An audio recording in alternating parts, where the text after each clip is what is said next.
شروع اللہ کا نام لے کر جو بڑا مہربان نہایت رحم والا ہے۔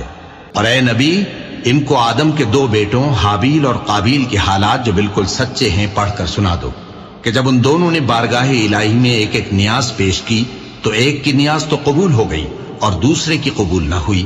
تب قابیل حابیل سے کہنے لگا کہ میں تجھے قتل کر دوں گا۔ اس نے کہا کہ اللہ پرہیزگاروں ہی کی نیاز قبول فرمایا کرتا ہے، اگر تو مجھے قتل کرنے کے لیے مجھ پر ہاتھ چلائے گا تو میں تجھ کو قتل کرنے کے لیے تجھ پر ہاتھ نہیں چلاؤں گا۔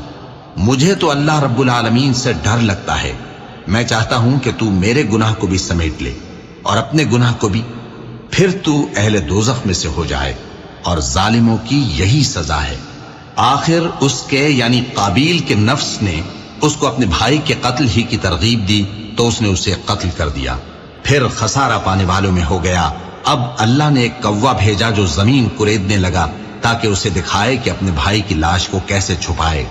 کہنے لگا، ہائے کمبختی، مجھ سے اتنا بھی نہ ہو سکا کہ اس کوے جیسا ہی ہوتا کہ اپنے بھائی کی لاش چھپا دیتا۔ پھر وہ پشیمان ہو گیا۔ اس قتل کی وجہ سے ہم نے بنی اسرائیل کے ذمے یہ بات لکھ دی کہ جو شخص کسی کو ناحق قتل کرے گا، یعنی بغیر اس کے کہ جان کا بدلہ لیا جائے یا ملک میں خرابی کرنے کی سزا دی جائے، تو اس نے گویا تمام انسانوں کو قتل کیا، اور جو ایک انسان کی جان بچا لے تو گویا اس نے سارے انسانوں کو زندگی دے دی۔